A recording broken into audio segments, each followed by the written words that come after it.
got a couple here that blows 25 years out of the water. And I don't know if Audrey, you milk any of Larry's cows or not, but but let's give a big hand for Larry and Audrey. They're going to be our guests tonight.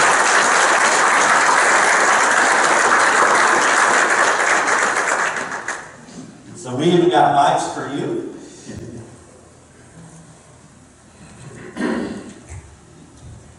So I got some questions I'm going to be asking them this morning, and our sermon series has been I Do and I Don't, and the title of today's sermon is I Don't Until Death Do Us Part. And some are asking this morning, is that right? I thought you would say I do. But no, it's I don't till death do us part. And in the message you'll find out why. But I've got a couple of questions here. Now I'm going to read something that I think will be familiar to these couple up here, and maybe familiar to you. And this is a vow. This is our wedding vows that we took. And so, Larry, I want to remind you of a wedding vow. Maybe it's something like this, okay? You just have to repeat this, okay? So let me just read it. It says, I, Larry Johnson, take you, Audrey Cummins, to be my wedded wife. I do promise and covenant before God and these witnesses to be your loving and faithful husband in plenty and in want, in joy and in sorrow, in sickness and in health, as long as we both shall live. Larry, did you say something like that? Yeah, speak into the mic if you would. He's going to be timid, all right? He's going to be mic shy. So let's give him our confidence. Tell him how much we love him.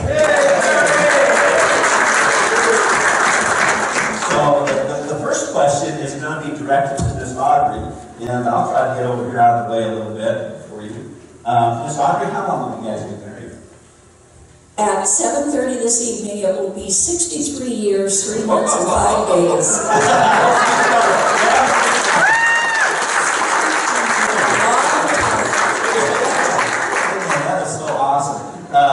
So Larry, I have a question for you. Now this is a little bit more tricky. So how and where did you meet? That was where I was taking my apprenticeship at National Hydraulics. And I was working in the shop, and the secretary, receptionist, I guess, was up front. Kind of noticed her right along. And here one day, here she comes back into the shop, real pretty dressed, and here I am in grease, covered all and I'm sure shocked to death. And she says, "Well, you have a phone call." Well, I never get a phone call. I had a phone call, and anyway, it took quite a few months before I was able to talk with her and meet with her. Finally asked her for a date, and she accepted. Way to go, Audrey! Grease and all, right? They did clean up. That's good. That's good. Well, that's awesome. So you met on the job, and all right. So Audrey, this question is for you. How did you know Larry was the one? Well, I think the first thing I noticed about him was that he was so dedicated to his work. And I don't know how many of you know that he was a machinist. And so everything was, very exact. And he was very serious about that. He didn't smoke and he didn't drink. And we were raised basically, with the same principles. And so that's why I knew that he was going to be the one. Awesome. Hear that, guys? All right, so Larry, here's the one. Us guys, this is the part we always like. So, was there a honeymoon? Yes, there was. Where did you go on that? But it was pretty shaky because the week before our wedding, we had that 42 inches of snow in Billings, and we thought, sure, we were stuck in there. Had this big plan going out to California, going out along the coast and through the redwoods and that. But the Lord worked it out and brought a little rain and some more weather, and we had snow when we left, but got past Columbus along farther west. It cleared up and was a beautiful trip. Awesome. It's sunny California. So were you getting a little nervous? Well, yeah, because at about 5 o'clock that afternoon, it started to rain. And I'm thinking, okay, in 2.5 hours, we're supposed to get married. Is it going to snow again? You know? And it was a concern, but like you said, it all worked out. And, yeah. We did get some other weather. I think we got hailed on once. And I think, I can't remember what else, but we just drove in. Got clear down to Eureka, California, on the coast. So what was the car? 52 Chevrolet. Okay. All right. So here's the big question from Miss Audrey. Because this is the part that our wives, they do all the labor. So how many children did you have? We had just 2 children. Our daughter, Carrie Kay, just turned 58, and she has a wonderful husband. We have a very nice son-in-law. And she has 2 girls, Kelsey and Allison. And the older one, Kelsey, and her husband, Alex, were married on our 61st wedding anniversary. So that's a real special day now for us. And they are in Okinawa. He's a Marine, and she teaches 2nd grade. Our younger granddaughter, Allison, just graduated from Missoula on Mother's Day, and she has her BA in clinical psychology, a minor in Spanish, and she graduated cum laude, so we're very, very happy with that. And she now is working with a medical firm there in Missoula and seeing patients and loving it. And our son, Mark David, will be 56 next month, and he has a degree in math, chemistry, trigonometry, and physics, and he teaches high school seniors in the high school at Virginia City, Nevada. And our daughter-in-law, Katie, is a pharmacist. They have no children. But in addition to the 2 granddaughters, we have 3 granddogs, 2 grandcats, 2 grandbirds, and an aquarium of grandfish. That's how you acquire that. Well, this is maybe a little tougher question, but I know you can nail this, Brother Larry. What do you enjoy the most doing together? Seems like most of our activities are outdoors, hunting, fishing, camping. We kind of brought our kids up that way, but they give us family time together, and we enjoy the outdoors. Lots of creation. That's great. Yeah, what a great place to do it in Montana, right? Yeah. And listen, if you haven't ever talked to Miss Audrey about her hunting skills, you need to talk to her about them, because she does that right out her back door. She feeds them, sets traps for them, gets them ready, and then she takes care of them. She's told me. All right, Miss Audrey, here's one. Larry, close. No, Larry, open your ears. All right, this question. What has Larry done, or still does, that drives you nuts? Well, like I said, he's a machinist, so everything is just so. Knowing that, if you ask him to build something, you may wait anywhere from a week to 3 months before it gets done, which was my kitchen cupboards the first time. And then the second time, I felt that I needed a hutch buffet or some kind of a cabinet to display my dishes and stuff. That one took a little bit longer. But since we built our new home and had moved in there, I guess I quit wanting things, because he doesn't do that anymore.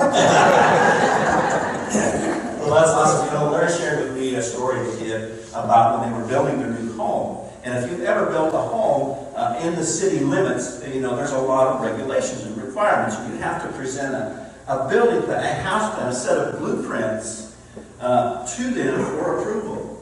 And I want you to know, you've heard about how successful their children are and how smart they are and things are, but it comes a lot from this guy, because he drew his own blueprints. And if you've ever submitted blueprints to the city, you know, it will come back and it will say, you need to do this, there's red marks all over it, and all this. And Larry had one correction on his blueprint, and he's not a blueprint guy. So that tells you a little bit something about his quality. It might take him 3 weeks to do it. Okay? All right, so Brother Larry, what advice would you give to couples today to encourage them to, you know, what it's like to be 63 years strong in your marriage? Communication is a big thing, I think. Okay. You've got to have open communications with one another. And love, I mean, just, you've got to show your love for one another and honor one another. Awesome. Get that, guys? Communicate. You know, we like to plan up. We only have so many words. We get home and we use them all for the day. So communicate with your wife when you get home. Great advice, Brother Larry. Thank you. All right, Miss Audrey, what would you say has been the glue that holds your marriage together? Well, I think our background, our parents, both of our parents, mine and his, were together. They did things together. Most everything they did together. So that's the way we were raised, and that's the way we raised our kids was, you know, we were a family, and we did everything together, hunted and fished and camped, and so I think, you know, just doing things together and wanting to be together. And like you mentioned that about the men's words, you know, there was a fellow that said last night, my wife and I had words and I didn't get to use all of mine.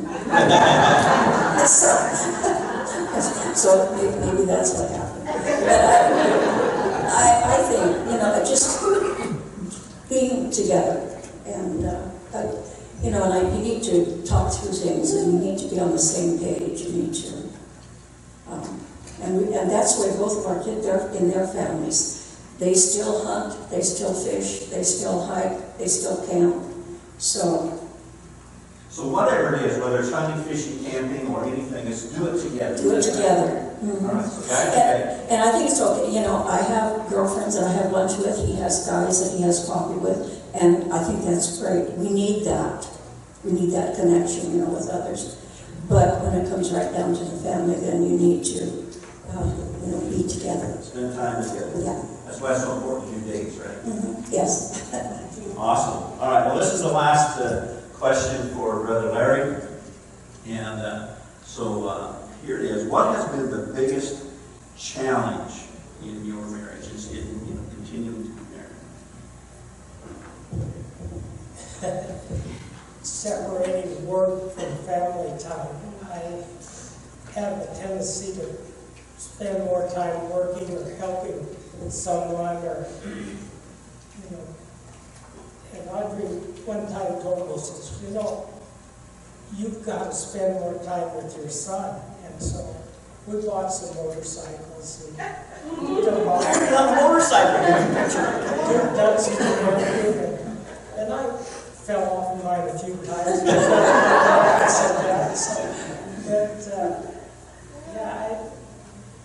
I don't know. It's just really hard. Every family's different. Every situation is different. But for us, togetherness, and we didn't go anywhere when we didn't take our kids. I mean, if they couldn't go, we didn't need to go either. So, I don't know, just, a person needs to cherish his family. It seems like I failed sometimes, but the Lord has blessed us and watched over us. Looking back, you can really see that. I mean, that time you might have, when you take time to look back over your life, you can see where the Lord has really stepped in and protected you and watched over you. And that's what you should be. Amen. So how long have you two been going to church together? Well, you know, I started at the local church. When he worked at the factory during campaign, of course, they run 24 hours, and he always had to work on Sunday. So the kids and I would go in the morning, and then he would go to the evening service. And it wasn't until he got out of that, you know, situation then that he could go in that morning. because he always worked on Sunday. And he'd have, other days off. And that was always kind of hard, but they did have an evening service, so he would do that. Still made it a priority Yeah. in your life, really, even though you had to work on Sunday morning. Right. A lot of us have jobs that may require us to work on Sunday. If you're in healthcare or in the oil industry at all, I mean, there's things that run 24/7. Sometimes but you guys found a way to go together, and I applaud you for that. So, any final words, any final wisdom you'd like to give our audience? Yeah, I have one special thing that really happened to me. My dad was one that, he says, I just can't believe all, what there is about the Lord and this and that. He said, I don't understand it. And my mom never quit praying for him, and then I did later. And on his, it was in 1996, on the 7th of July, he said, I want to be baptized. Amen. And so I said, well, I've never been submerged baptized, and I'd like to do it with you. So him and I were baptized. Amen. He was like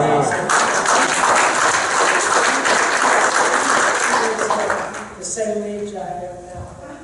He finally come to accept me when he was baptized. That's a great testimony.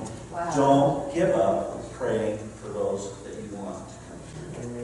And I could always tell, if he and Mark would take their bikes and take off, I could always tell how much fun they had by Mark's grin when he came in. And I'd say, well, how many times did he fall off this time? And it was always written right on his face, and they had a pretty good time doing that. That is awesome. Well, thank you so much for sharing your life with us.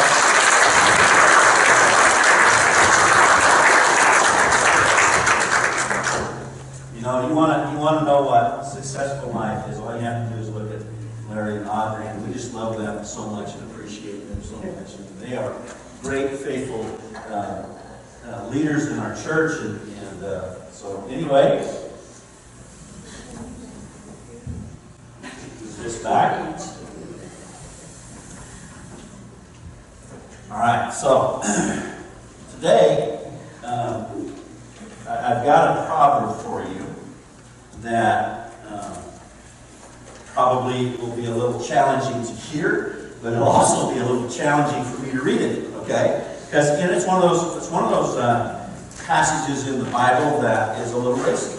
Okay, there's racy verses in the Bible. So today you're going to hear one, and it's out of Proverbs chapter 5, verses 15 through 23, and it's kind of my text, but I've got also another verse. And so anyway, if I didn't introduce myself to you earlier, Pastor Stan, and I woke up this morning just anxious, not anxious necessarily to do this message, but anxious about this message, because it's the closing of our marriage series, and I'm going to be speaking mostly to you men today, because you are God intended for you to be leaders in your home, and you set the pace, or you give in to things.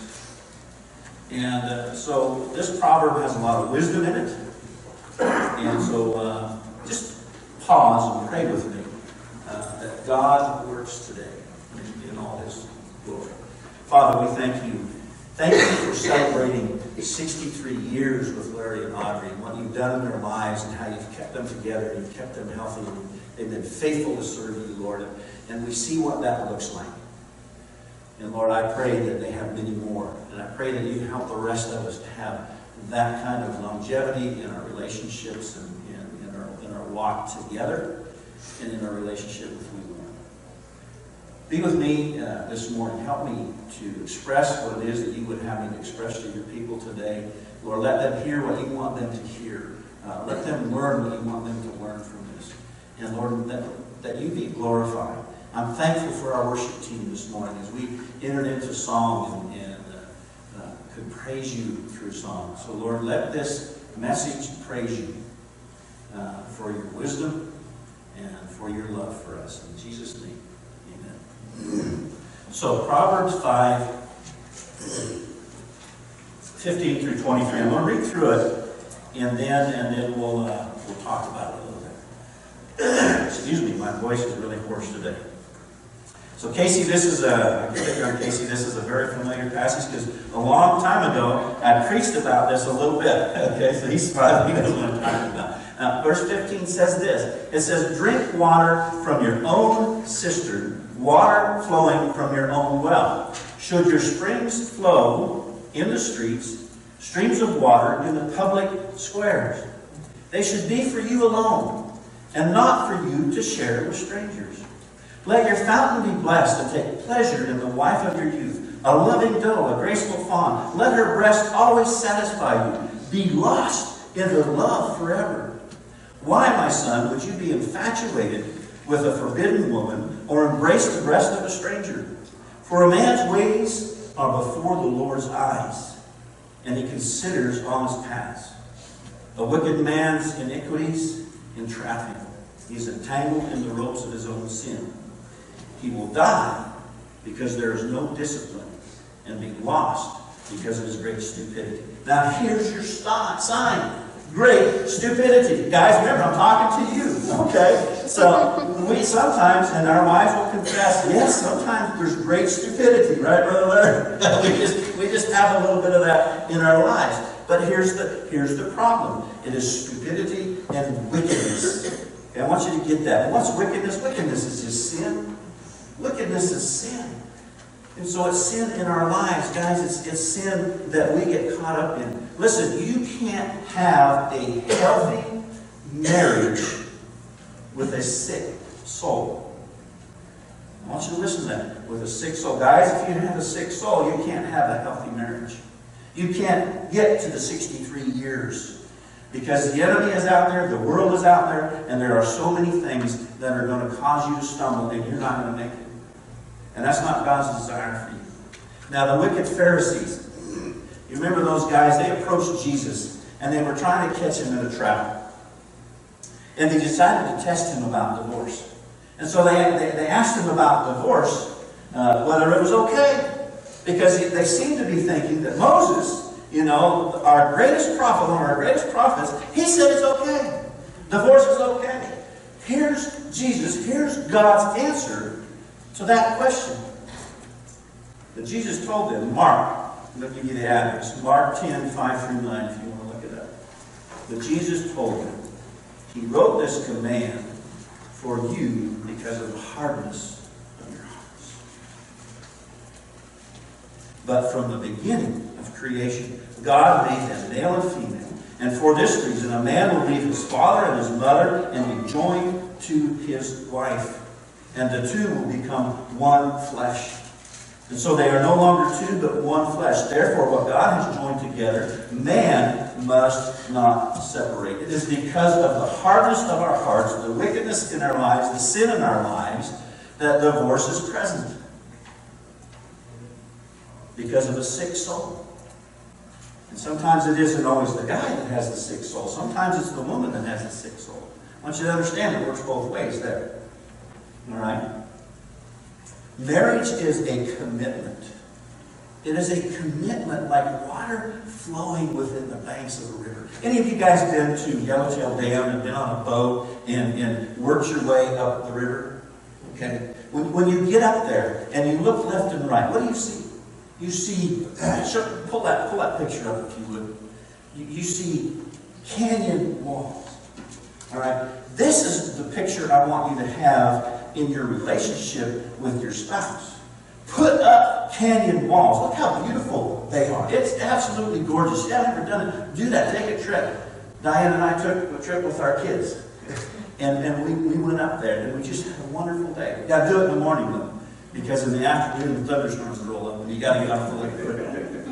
Right? But as you drive up that canyon, think about it. This is my marriage. This is my wife. This is my husband.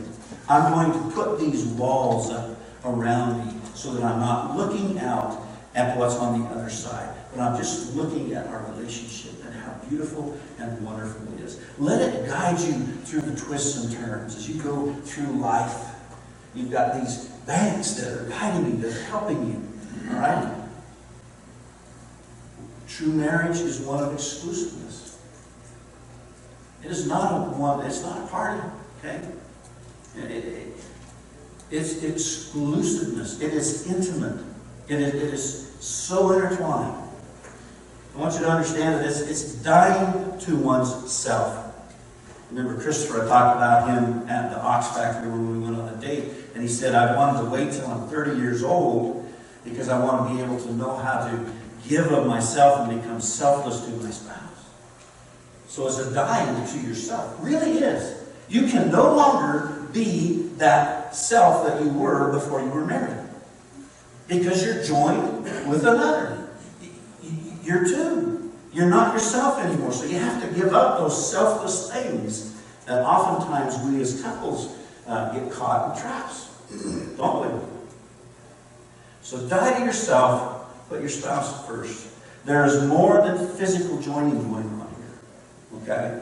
It talks about the physical joining. The two become one in the flesh physically. But there is a spiritual joining of souls. I don't care. There's a spiritual joining of souls. As Larry and Audrey talked, they worked out in their relationship how they were going to serve God.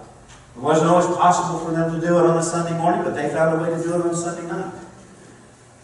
And we've had Bible studies in their home. It goes beyond going to. They've had it in their home as well. And so we've got to do that in our relationships. Find a way to put God in your life and in your relationship. It's a joining of your souls. You need to be in agreement in where you're going. Now, verse 16, part of our text says, should your springs flow in the streets, streams of water in the public squares. They should be for you alone and not for you to share with strangers. In other words, don't take your relationship out, don't go outside of the marriage. Look, when a river, show the next picture, when a river breaks out of its banks, it creates what? A mess. A swampy mess. Look at this picture. This is a picture of up at Roundup. Many of you guys are familiar with the Muscatine River and the flooding that they've had over the last few years. And many people, when that river breaks out of its banks, you see it doesn't have those big high walls to contain it, does it? It has gentle banks in some places. And when the floods come, it breaks out of its banks, and then what does it leave in its wake? It leaves a swampy mess, a mosquito-ridden, bug-ridden, messy, trashy mess. Guys, when we break out of the walls of our intimacy with our wives, it leaves a swampy mess. And there's plenty of examples in God's Word. I want to give you a few guys that got into trouble doing this. Abraham got into the swamp with Sarah's slave, Hagar. He should have told her no. He should have told Sarah no. He should have stood up and said, no, this is not God's plan. I know it's not God's plan. God's plan is for you and me to be intimate. God's promise is for you and me to have a son. And what came out of that swamp was Ishmael. And later on we find out how much trouble the Ishmaelites have been and continue to be to God's chosen people. It's the swamp. David got into the swamp with Bathsheba. And it cost this child his life. It cost her husband his life. It cost David to sin greatly. But even in that sin, even in that swamp, God still used it. Because God is an awesome, mighty God. Even in our mess, God can still use things. Solomon, my goodness, he got into the swamp with everything that came by. All right? Everything. This guy had no limits. Some of our men are like that. And I'm not talking about you, but men. Some men are like that. Especially the more powerful ones. I watched a little bit of a blip of something on TV, and there was this young Russian oligarch. And God, just worth crazy money. And his whole life was just nothing about partying and how many women he had. But his life will come to an end. So you begin to understand the message when I say, I don't until death do us part. I don't to what? I don't break out of those banks, those guides that God has given me, that God has enabled me to begin to put up in my marriage, that Larry and Audrey were able to put up in their relationship. Now, I'm not saying that, that floods sometimes don't happen in our lives and things happen. But what do we do when we mess up? I used this statement last week. When we mess up, confess up. And then do the next thing that God would have you do. Okay? Two wrongs don't make a right. We don't know that one. So, it really matters what you do after you mess up. You don't have to continue to mess up. Begin to move in the right direction. Begin to move where God would have you to go. Don't say I don't to the swamp. Don't continue to get into that mess that, we went down, Diane and I went down to a little park down here at Pompey's Pillar. And the Yellowstone had flooded this spring. And they had lots of nice little pathways down in there, and you could do that. Guess what? Because of the flooding, that they were all covered. And man, we went down there and we tried to, you couldn't take enough bug spray because of the mosquitoes. Okay, they were literally eating us alive. That's what getting into the swamp does. You get out of the walls, you're going to get eaten alive. Here's what the Bible says we're to do. Let your fountain be blessed and take pleasure in the wife of your youth. That's Proverbs 5:18. Take pleasure in the wife of your youth. And I've come on to that in Diane and I's relationship. That verse just keeps coming back and coming back to me. Take pleasure in the wife of your youth. Just remember the joy that I had when we were dating and early in our marriage. And as we've gone on in life, we've had all kinds of struggles in our life. But I can look back to that time. I can remember. And it says, let your fountain be blessed. Fountains represent what? Springs of water. Springs of water, God's providential care. When I look back at Diane and our relationship, my wife and my youth over the years, how she's cared for me. We are to find joy in the companionship of our wife, of our youth. Finding refreshment, both affectionately and sexually. Infatuated, ravished, intoxicated in our wife's love. I have to share with you guys quickly as I was working on this message. And I always ask Diane to review it because, I just want another set of eyes on it. And I want to know if there's something I've said or written that doesn't make sense. She doesn't understand. If she doesn't understand it, you're not going to understand it. And so I had her do that. And we were here at the church. And I was a little down, okay, and I left. And this is what Diane did. She was in my office. She left a note. She left a little I love you, a little personal note. Okay, you don't get to see it. It's in my drawer. But she gave me a little note of encouragement. When I sat down, that was the first thing I saw, and I read that, and what an encouragement. That's what we are to be to each other, isn't it? Be that encouragement to each other. Forsaking all others. And then in verse 19 it says, look, she's a loving doe, a graceful fawn. Let her breast always satisfy you. Be lost in her love forever. Be lost in her love forever. Now the Bible, guys, gives us some wisdom. Some good, and here's the good and bad out of Proverbs. Okay? So follow with me. This is biblical wisdom. And I have to say that I really believe that because Diane and I were both praying before we got into a relationship, we were both praying for someone. That God answered that prayer, and I believe it's confirmed in God's Word here. So I'm going to take you through a little path here quickly, and then we've got something we're going to do kind of special here in just a minute. So Proverbs, you can write these down or ask me for them later if you want. They might pop up there. But I'm just going to go through them quickly. Who can find, this is Proverbs 31:10, so we know the Proverbs 31:10, right? Who can find a capable wife? She is far more precious than jewels. Okay, she's better than the speedboat. Listen, a capable wife is her husband's crown. But listen to this. But a wife who causes shame is like rottenness in his bones. I'm not picking on you ladies. I'm just saying if you don't have a healthy relationship, if you've got, before you even got married, you got out into the banks, okay? You got out into the swamp. That's what it's talking about here. So look for the capable wife. Pray for the capable wife. That's the Proverbs 31 woman.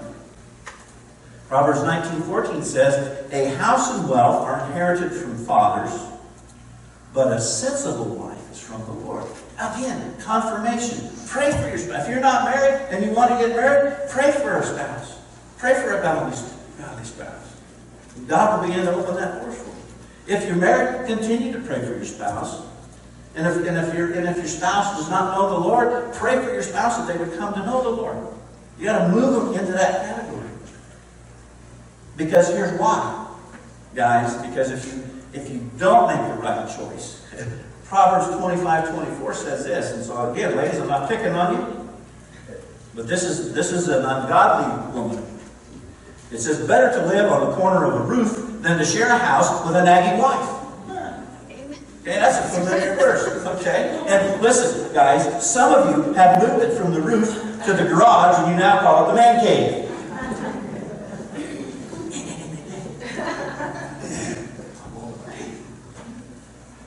Listen, pray for your spouse. Pray for a godly spouse. And finally, Proverbs 18:22 says, a man who finds a wife, a man who finds pause. I want to get this right because it's beautiful. A man who finds a wife finds a good thing and obtains favor from her. Find her through a godly way. Don't get out into the swamp and find your spouse. You'll end up in the swamp. And that's not where you want to be. Life goes by quickly.